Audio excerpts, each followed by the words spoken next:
अब हम करेंगे यहाँ पर मेंटल मैथ क्लास 8 का नेक्स्ट पार्ट। मैं हूँ हरी सर और आप देख रहे हैं मेरा यूट्यूब चैनल चलो कदम बढ़ाए। तो आइए करना शुरू करते हैं नेक्स्ट पार्ट। और हाँ, जिन बच्चों की शिकायत रहती कि वीडियो नहीं मिलती है तो वो मेरे डिस्क्रिप्शन बॉक्स में जाकर लिंक ले सकते हैं। आइए देखो क्वेश्चन नंबर 29 क्या कहता है, ये देखो सोल्व करते हैं। तो find the value of x, x की वैल्यू फाइंड आउट करनी है। और हम देख रहे हैं इधर ये पेंटागन बना हुआ है, 1 2 3 4 5, 5 साइड मीन्स पेंटागन। तो पेंटागन में सभी एंगल का सम जो होता है, इंटीरियर जो एंगल होते हैं उनका सम होता है 540। अब वो कैसे होगा मैं आपको निकाल के दिखाता हूं। तो सबसे पहले आप ये एक्सटीरियर एंगल गिवन है यहाँ पर, ये एंगल आप फाइंड आउट कर लिए 1 और इसको मैं मान लेता हूँ 2। ठीक है ना बच्चों, इस तरीके से। तो शॉर्ट में मैं बताऊंगा।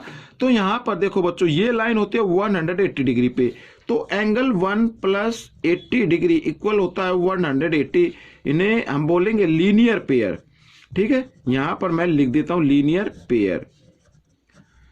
तो एंगल 1 की वैल्यू निकाल लीजिए। तो 180 डिग्री माइनस 80 डिग्री इक्वल आ गया बच्चों 100 डिग्री। ठीक है, तो ये 100 डिग्री का आ जाएगा यहां पर, ये यहां पर। ठीक है, और 2 की वैल्यू निकाल लेते हैं। तो ठीक वही यहां पर ये लाइन आ गई कितने डिग्री की, 180 की। तो दोनों का सम क्या होना चाहिए, यहां पर 180 डिग्री होना चाहिए। इन्हें भी लिख लेते लीनियर पेयर। तो मैं ये लिख लेता हूं लीनियर पेयर। ठीक है, तो एंगल 2 की वैल्यू निकाल लो, 180 डिग्री माइनस 60 और माइनस क्या, तो 120 डिग्री आ गया। तो इसको हम लिख लेते हैं 120 डिग्री। ठीक है, ये अब हमें निकालनी है एक्स की वैल्यू और सभी इंटीरियर एंगल को प्लस कर देना है। अब देखो यहां पर शॉर्ट में मैं बताता हूं, देखो साइड कितनी है 5। तो एक फॉर्मूला होता है सम ऑफ इंटीरियर एंगल निकालने का, n-2 इंटू कितना होगा 180 डिग्री। अब यहां पर n का मतलब साइड से होता है, साइड कितनी है 5। तो 5 माइनस 2, 5 में से 2 माइनस करेंगे कितना आ जाएगा 3, और 3 को 180 से क्या कर दो मल्टीप्लाई कर दो। तो 18 3 जा क्या होता है 54 होता है, आगे ना 540। तो कहने का मतलब है यहां पर जितने भी ये एंगल है इनको हमें 540 के इक्वल रखना है। देखो सबसे पहले एक्स वाला ले लेते हैं, एक्स प्लस यहाँ पर इस एक्स को भी ले लो, एक्स माइनस 10 डिग्री। अब यहाँ पर 70 डिग्री और इधर ही आ गया 100 डिग्री और plus 120 degree equal to 540 degree. ठीक है, इस तरीके से 1x और 1x हो गया 2x।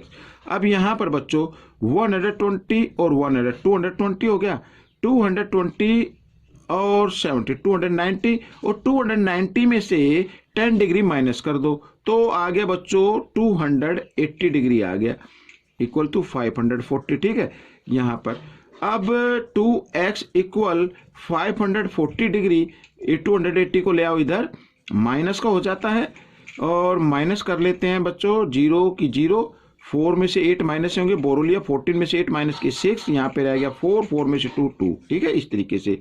तो अब यहाँ पर हमें क्या करना होगा, हमें निकालनी है एक्स की वैल्यू। तो मैं इधर बताता हूँ आपको। तो x की वैल्यू निकालनी है तो x इक्वल 260 डिग्री और 2 इधर मल्टीप्लाई में इधर आकर ये किसमें आ जाएगा, डिवाइड में आ जाएगा। तो 2 से इसको डिवाइड कर देते हैं, 2 1 जा 2, 2 3 जा 6, 0 यू की। तो x की वैल्यू आ गई बच्चों 130 डिग्री। तो दिस इज द आंसर। ठीक है, आइए नेक्स्ट क्वेश्चन कर लेते हैं बच्चों। यहाँ पर ये देखो, तो नेक्स्ट क्वेश्चन में यहाँ पर देखो ABCD जे रोम्बस, एक रोम्बस है and ABD O I think यहाँ पर AD भी लिखा हुआ है तो ये मिसप्रिंट हो सकता है, तो आप इसको AD भी कर लीजिए। 35 find the value of X की वैल्यू फाइंड आउट करनी है। ठीक है, ABCD रोम्बस है, rhombus means that 4 sides are equal in length. ठीक है, तो ये हो गया और इसके जो डायगोनल होते हैं वो एक दूसरे को राइट एंगल पर बाइसेक्ट करते हैं। तो यहाँ पर 90 डिग्री का एंगल बन रहा है, इधर भी 90 का, इधर भी 90 का। ठीक है, याद रखना। दूसरा, opposite sides of rhombus are parallel to each other. तो यहां पर अगर हम ले इस वाली साइड को, यानी देखो मैं पहले लिख लेता हूं ABCD इज ए रोम्बस, ये रोम्बस हो गई। तो AD पैरेलल BC ठीक है, AD पैरेलल हो गए BC, तो ये एक क्या हो गई, ट्रांसवर्सल लाइन होगी। एंड इसको लिख देते BD is a transversal line यहां पर, ठीक है। तो ट्रांसवर्सल लाइन हो गई, तो एंगल ADB या ADOB आप बोल सकते हैं, ठीक है। यहां पर मैं लिख सकता हूं एंगल ADB इक्वल होगा एंगल ADB हो गया ना, तो CBD के, एंगल CBD के, और ये है 35 डिग्री के इक्वल। इन्हें बोलते हैं अल्टरनेट एंगल।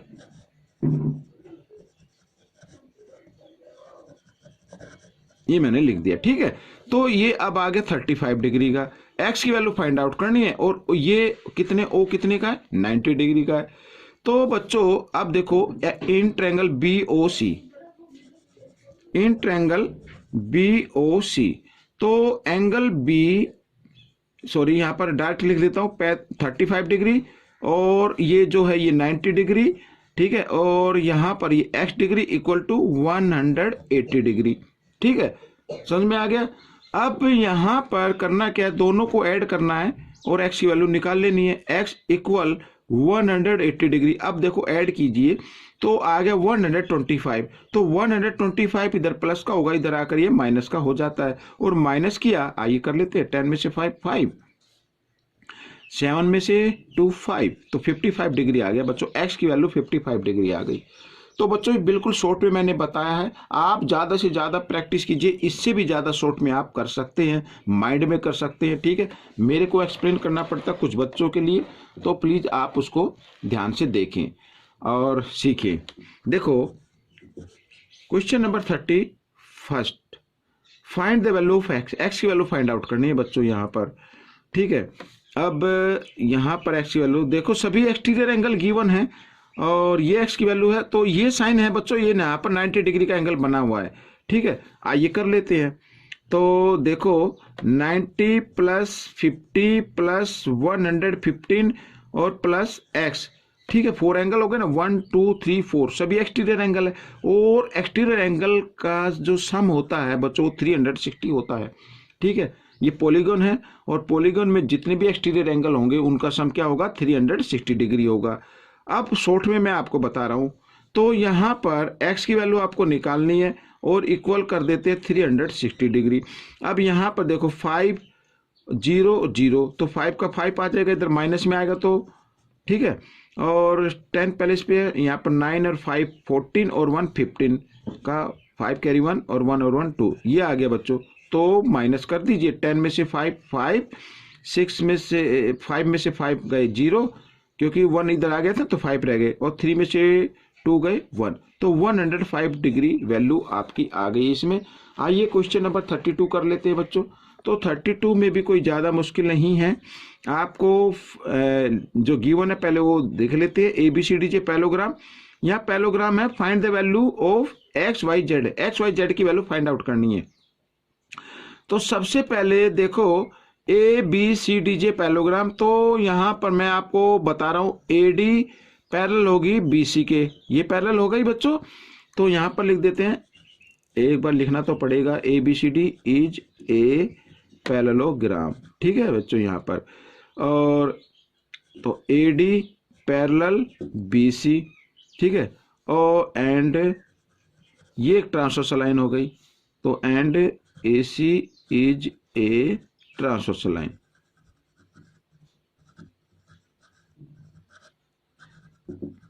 ठीक है। तो यहां पर एंगल Y की वैल्यू आ जाएगी बच्चों 45 डिग्री, इन्हें बोलते हैं अल्टरनेट एंगल।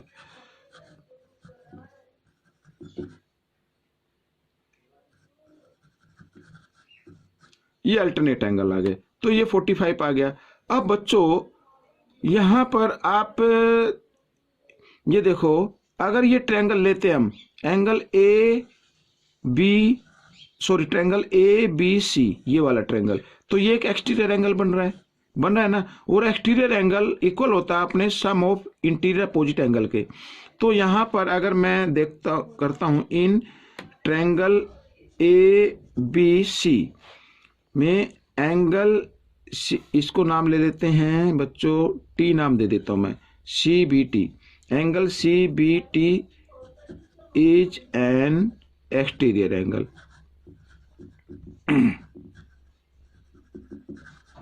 तो एक्सटीरियर एंगल इक्वल होगा अपने इंटीरियर अपोजिट एंगल के। तो यहां पर बच्चों यानी x प्लस y की तो वैल्यू निकल गई ना, 45 लिख लेता हूं, इक्वल होगा 70 डिग्री के। तो x की वैल्यू निकाल लेते हैं, 70 डिग्री माइनस 45 और माइनस किया तो 10 में से 5 यहाँ पे रह गया, 6 में से 4 माइनस किया 2 तो 25 आ गई। x की वैल्यू क्या आ गई 25, एक तो ये आ गई, ये आ गई। अब हमें निकालनी z की वैल्यू। ठीक है, z की वैल्यू कैसे निकालोगे बच्चों, यहाँ से निकाल लीजिए, पहले ये फाइंड आउट कर लीजिए और फिर इसका अपोजिट एंगल क्या होते हैं, इक्वल होते हैं। तो आइए करता हूं मैं, यहाँ पर इसको 1 मान लेते हैं, एंगल 1। तो एंगल 1 प्लस 70 डिग्री, देखो ये वन लाइन 180 डिग्री पे होती है, तो 180 डिग्री लीनियर पेयर, यहाँ पर लिख देते हैं लीनियर पेयर। तो इस तरीके से, तो 1 की वैल्यू निकालनी है 180 डिग्री, इधर प्लस है माइनस का हो जाएगा और माइनस क्या, तो 110 डिग्री आ गया। तो एंगल 1 इक्वल होगा एंगल जेड के, ठीक है, और ये इक्वल होगा 110 डिग्री के। अब अपोजिट यहाँ पर लिख भी देता हूं मैं, अपोजिट एंगल्स ऑफ पैरेललोग्राम, ठीक है, ये यहाँ पर। तो बच्चों आइए अब अगला पार्ट कर लेते हैं। यहाँ पर ये देखो क्वेश्चन नंबर 33 कर लेते हैं। तो क्वेश्चन नंबर 33 में भी हमें क्या फाइंड आउट करना है, ABCD J parallelogram, find the value of x की वैल्यू फाइंड आउट करनी है। अब x की वैल्यू फाइंड आउट करनी है, ये वाली x की वैल्यू फाइंड आउट करनी है। अब ये हम कैसे कर सकते हैं, देखो जरा ध्यान से, यहाँ पर ओ लिख लीजिए बच्चों। तो x की वैल्यू फाइंड आउट करने के लिए सबसे पहले आपको 2 एंगल का सम फाइंड आउट होना चाहिए। तो यहाँ पर बच्चों आप इसकी ये वैल्यू फाइंड आउट कर लीजिए, ठीक है। अब ये फाइंड आउट कैसे होगी, इन ट्रायंगल AOB यहाँ पर। तो देखो शॉर्ट में मैं बताऊंगा, इन ट्रायंगल AOB, ठीक है, AOB में तो sum of 3 angles of triangle is equal to 180। तो यानी कि यहाँ इसका नाम दे देते हैं एंगल 1, नाम दे देते हैं बच्चों, ठीक है, एंगल 1। तो 35 डिग्री प्लस 40 डिग्री और प्लस एंगल 1 इक्वल टू होगा 180 डिग्री, ठीक है, एंगल्स प्रॉपर्टी से। तो यहाँ पर दोनों को प्लस किया तो 75 आता है बच्चों, और मैं इधर लिख लेता हूँ एंगल 180 डिग्री, और यहाँ पर ये आ जाएगा बच्चों 75 माइनस का आ जाएगा। तो माइनस किया तो आ गया 105 डिग्री। तो इसका मतलब एंगल 1 की वैल्यू क्या आ गई, 105 डिग्री आ गई, ठीक है। अब हमें देखो यहाँ पर एंगल 1 प्लस एंगल x दोनों का सम क्या होगा, 180 डिग्री होगा। क्यों होगा, अब ये वन लाइन कितने डिग्री पे होती है, 180 पे होती है, और एंगल 1 और x इसी लाइन पर बने हैं, तो दोनों का सम क्या होगा, 180 होगा। इन्हें बोलेंगे हम लीनियर पेयर। तो लीनियर पेयर हो गए। तो x की वैल्यू निकालें, तो 1 की वैल्यू तो आपको मालूम है 105 आई है, तो आप एक बार चाहें तो लिख सकते हैं इस तरीके से, और x इक्वल टू 180 डिग्री, ठीक है। यहाँ पर निकाल लेता हूँ, एंगल x की वैल्यू निकालनी है, तो 180 डिग्री, और ये 105 को ले आते हैं इधर 180 के साथ, तो हो जाता है ये माइनस में। माइनस किया तो बच्चों कितना आ गया, माइनस कर दो तो आ जाएगा बच्चों 10 में से 5 गए 5, यहाँ पे रह गया 7, ये 75 आ जाएगा बच्चों, ठीक है। तो बच्चों दिस इज द आंसर। तो बच्चों ये किस तरीके से हुआ आपने देखा, और आप इसको चाहे तो और शॉर्ट ट्रिक से अप्लाई कर सकते हैं। देखो यहाँ पर कैसे, देखो ट्रायंगल ABO ट्रायंगल हो गया, तो यहाँ पर BOC ये एक्सटीरियर एंगल हो गया। तो एक्सटीरियर एंगल इक्वल होता है अपने सम ऑफ इंटीरियर अपोजिट एंगल के, तो इन दोनों के सम के इक्वल होगा, तो भी आप इसको कर सकते हैं। आइए नेक्स्ट क्वेश्चन कर लेते हैं। यहाँ पर क्वेश्चन नंबर बच्चों 34। तो 34 में यहाँ पर कुछ मेजरमेंट गिवन है, हमें x की वैल्यू फाइंड आउट करनी है। PS की वैल्यू है यहाँ पर x+1, और PO की वैल्यू है बच्चों x, और OS की वैल्यू है बच्चों यहाँ पर x-1, and PQRS is a rhombus, and we know that the diagonal of rhombus are bisect each other at 90 degree. That means angle POS is a right angle triangle. POS क्या होगा, right angle triangle होगा, क्योंकि यहाँ पर 90 degree का angle बन रहा है। तो राइट एंगल ट्रायंगल में तो ये हो गया हाइपोटेन्यूज। तो इसका यानी हाइपोटेन्यूज का स्क्वायर इक्वल होगा बेस का स्क्वायर, इसको बेस मान सकते हो या परपेंडिकुलर भी मान सकते हो। तो P O square plus O S square इस तरीके से लिख सकते हो, और चाहो तो यहां पर लिख सकते हो in triangle P P O S. ठीक है, यहां पर तो पी एस की वैल्यू है बच्चों यहां पर x plus one whole square equal P O x square और O S x minus one square. ठीक है, अब आपको फॉर्मूला अप्लाई करना है ए प्लस बी स्क्वायर का। A square plus two A B तो वन है, वन लिखने की जरूरत नहीं है, प्लस बी स्क्वायर यानी वन और इक्वल यहाँ पर एक्स स्क्वायर आ गया और plus A minus B square का, तो A square minus two A B और प्लस बी स्क्वायर इस तरीके से आ गया। अब बच्चों देखो यहाँ पर हमें एक्स की वैल्यू फाइंड आउट करनी है, तो यहाँ पर ये दोनों तो इक्वल हैं, आप इनको तो चाहो तो कैंसिल कर दीजिए। ठीक है, और यहाँ पर हैं, अभी इसको कर लेते हैं, ये इसको मैं इस साइड में लिख लेता हूँ बच्चों इस इक्वेशन को। तो x square minus to x plus one और इसको हम ले आते हैं इधर, इसके साथ मिला देते हैं, तो इधर ये प्लस है तो इधर आकर ये माइनस का हो जाएगा और ये माइनस वन इक्वल यहाँ पर जीरो लिख लेते हैं। तो एक्स स्क्वायर और ये माइनस प्लस माइनस हो गए, तो यहाँ पर बच्चों माइनस टू एक्स और माइनस टू एक्स माइनस कितने हो गए, फोर एक्स हो गए इक्वल जीरो आ गई। तो बच्चों यहाँ पर आप चाहे तो x को कॉमन ले सकते हैं, ये कॉमन ले लिया मैंने, और यहाँ पर x बच गया माइनस फोर इक्वल जीरो। अब x की वैल्यू एक तो आ रही है जीरो, क्या आ रही है, जीरो आ रही है, तो x की वैल्यू एक तो जीरो आती है और ये माइनस फोर है, इधर लेके आएंगे तो प्लस फोर हो जाएगा। तो जीरो तो वैल्यू हो नहीं सकती, तो इसका मतलब x की वैल्यू क्या होगी, फोर होगी। This is the answer. ठीक है, आइए नेक्स्ट क्वेश्चन कर लेते हैं बच्चों। यहाँ पर इस क्वेश्चन नंबर 35 में क्या कहता है, देखो, if A B C D is a rectangle find X, X find out करना है बच्चों। अब यहाँ पर ए सी है मीन्स डायगोनल और B D X plus five. तो हम जानते हैं कि डायगोनल जो रेक्टेंगल के डायगोनल होते हैं वो क्या होते हैं, इक्वल होते हैं। तो यहाँ पर A C equal B D आप लिख लीजिए। ठीक है, लिख लेता हूं मैं एक बार, diagonals of rectangle are equal. ठीक है बच्चों, यहां पर तो ए सी की वैल्यू है टू एक्स माइनस वन और बी डी की वैल्यू है एक्स प्लस फाइव यहाँ पर। ठीक है, तो अब हमें टू एक्स को ले आओ इधर लेफ्ट हैंड साइड में माइनस का हो जाएगा और फाइव ये माइनस वन है, इधर आकर प्लस वन और माइनस प्लस माइनस माइनस होते हैं, तो टू एक्स में से वन एक्स माइनस करेंगे वन एक्स और यहाँ पर आ गया सिक्स। तो दैट मीन्स ये आपकी वैल्यू आ गई बच्चों एक्स की। ठीक है, तो ये पार्ट भी आपका कंप्लीट हो गया है, थोड़ा सा लेंथी होगा, कोई दिक्कत नहीं है, आप इसको ध्यान से देखिए समझे। और हाँ बच्चों, आप कमेंट्स करते तो प्लीज लाइक जरूर कर दिया करें। Thanks for watching this video.